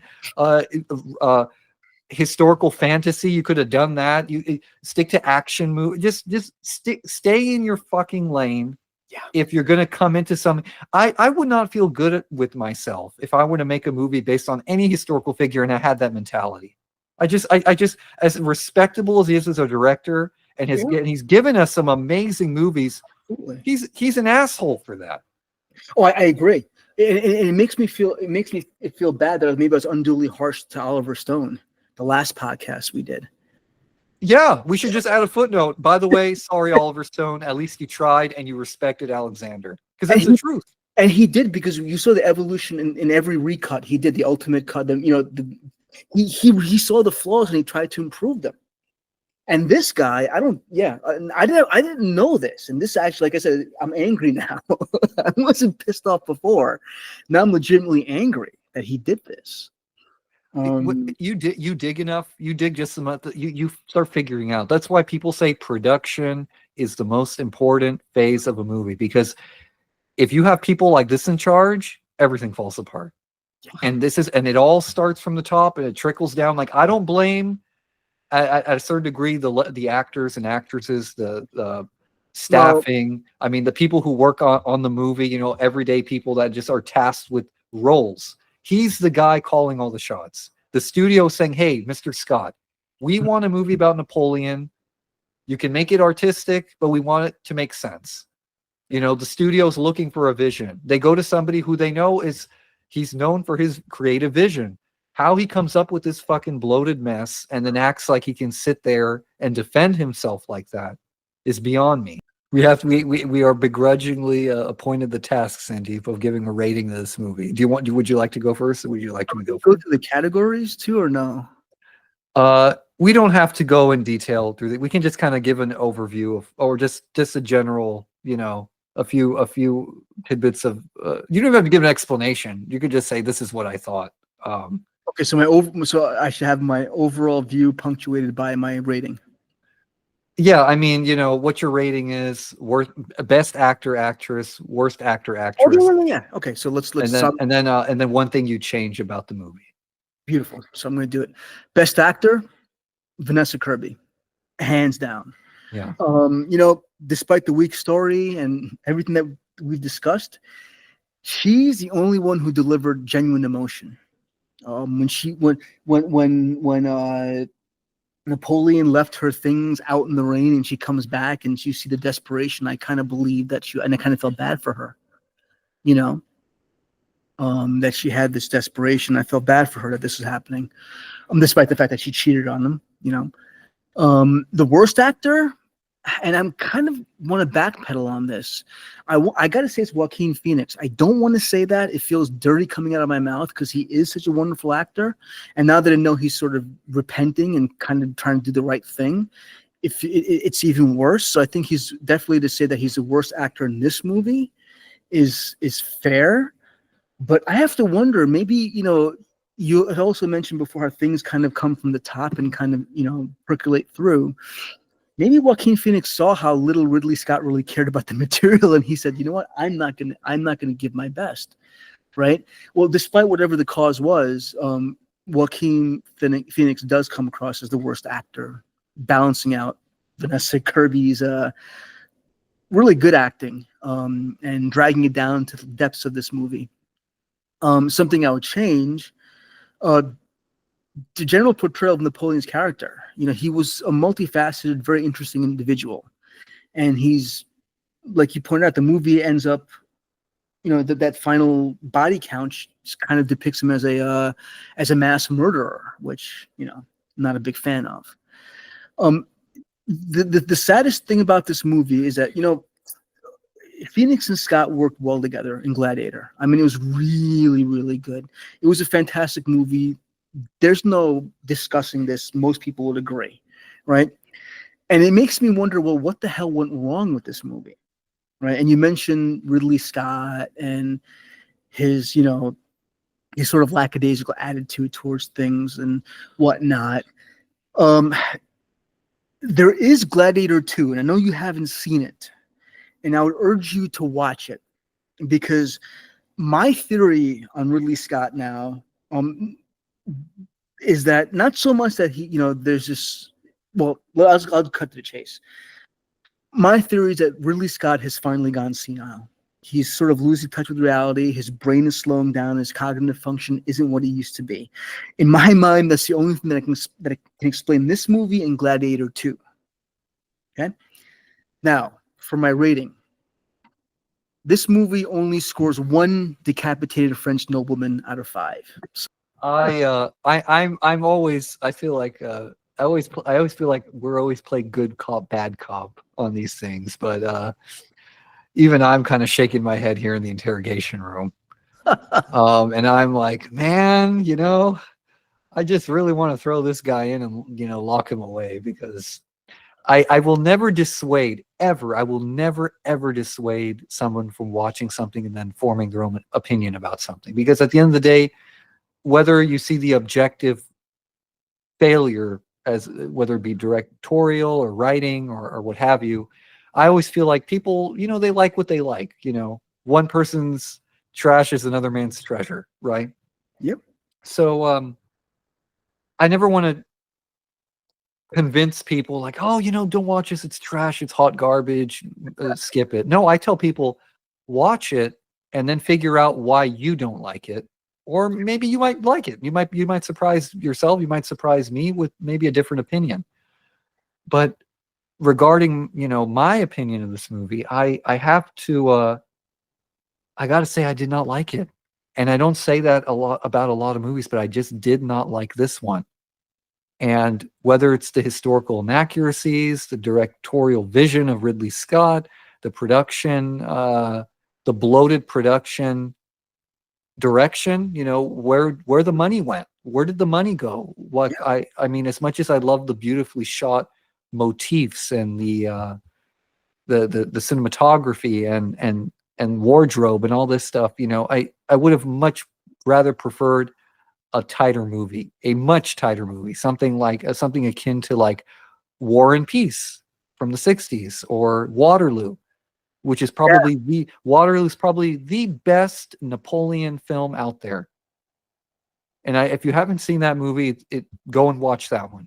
Probably the best, probably the most authentic and historically accurate battle scenes featuring Napoleon. I mean, I don't think maybe War and Peace might have done a little better in certain respects, but Waterloo's high up on my list, and a lot of historians keep that in high acclaim because they went the practical route, and 2, they actually paid attention to the history. I should watch it then, because I really didn't. I didn't really read up much on Waterloo, so I think it's it's definitely a good watch. The guy who plays Napoleon, you're like, oh wow, this guy actually looks and sounds like Napoleon. I mean, he might be on the older side, but you believe he's Napoleon. Whereas Joaquin Phoenix, like I said, looked like he's a dad playing community theater. Well, you know, towards the end, Joaquin Phoenix did start looking a bit more like Napoleon at that, like by Waterloo, Russian campaign Waterloo. That is kind of what Napoleon looked like. He was probably a bit more corpulent than he was portrayed. But I think the he looked more realistic towards the end of the movie. Is my contention on this. But it's a minor point. At this point, it's a minor thing. It disappoints me that he was so sort of flippant about the whole thing. Oh, I love to be like a production assistant, like a fly on the wall when he's saying this shit, and just like knowing that you read like 4 or 5 books much better than what Ridley Scott is shoveling down his audience's throat. Anyway, I digress. Let me go into my the best and worst of. So best actor, actress, I'm right there with you, Vanessa Kirby. Had it my way, booted Ridley Scott out, said, hey, you want to see a Napoleon and Josephine movie? Hand it off to some, romantic aficionado, make it about those two. Probably make it something that's worthy of like The Notebook or something like that. Yeah. But for me, she carried the movie in ways I wasn't expecting. I'm like, okay, now I get why people say she was probably one of the best things about this movie. She did a great job. Yeah. And she took whatever he had and made it better. And she made Joaquin's performance pale in comparison. So he gets, I'm there with you again, the worst actor award. I hate saying it, but he literally is the worst part of this movie. Yeah. I mean, he has moments where it feels like, it's like the movie, the Descent, when those spelunkers or cave divers get stuck underground and you see a little bit of light shining through and you see the outside world. I feel like he had those moments where you could see the outside world. Light was kind of filling it out through the cracks, but no, it was a bad performance, and it's okay to say that. Joaquin got too comfortable thinking that, oh, let me just align myself with Ridley Scott.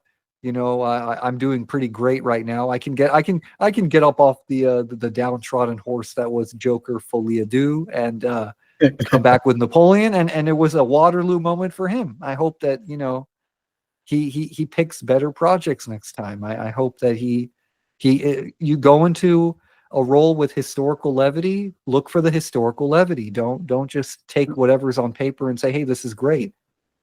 There have been people walking away from projects who haven't agreed with something. It's okay to do that. Yeah. Agreed. So he gets the worst actor award. One thing I'd change about the movie, I'd go a step above Napoleon himself and Joaquin. I would change the entire screenplay. Again, I would make this Napoleon and Josephine, kick Ridley Scott to the curb and give it to somebody who cares about romantic historical dramas, and we'll get something completely different. But guess what? I still have a plethora of books I can read about Napoleon. I have a plethora of documentaries I can watch. There are probably a few miniseries scattered out there. I have War and Peace. I have Waterloo. I have so much. There's so much material about Napoleon. He's been written about extensively. I don't need Ridley Scott to teach me anything. I could probably know in a better fashion. He's not showing me anything that I can't find out on my own or have somebody else tell me in a much better way. Well, he's not showing you anything, really.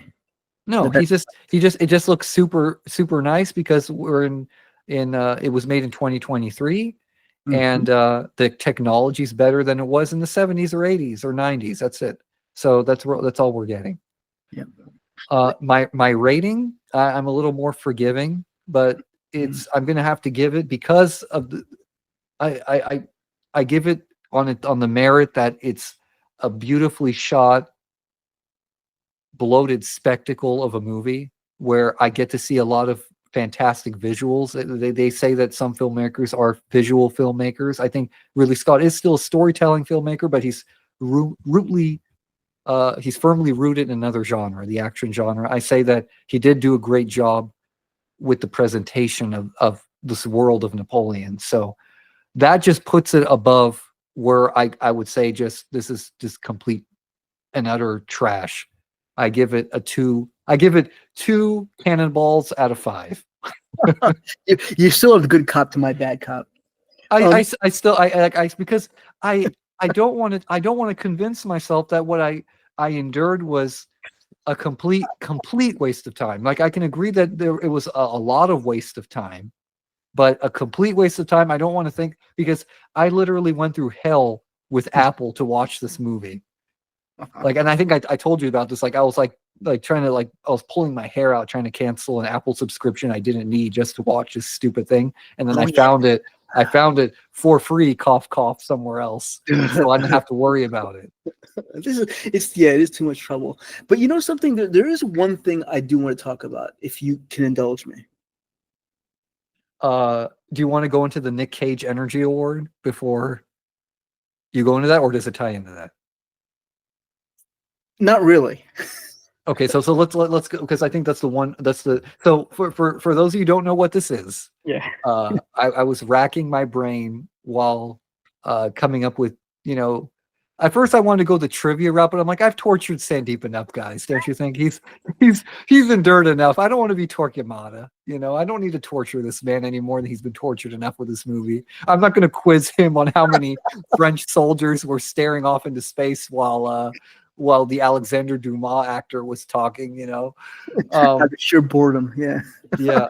So I came up with what I call the Nicolas Cage Energy Award. End up in either a glass jar or a plastic bag.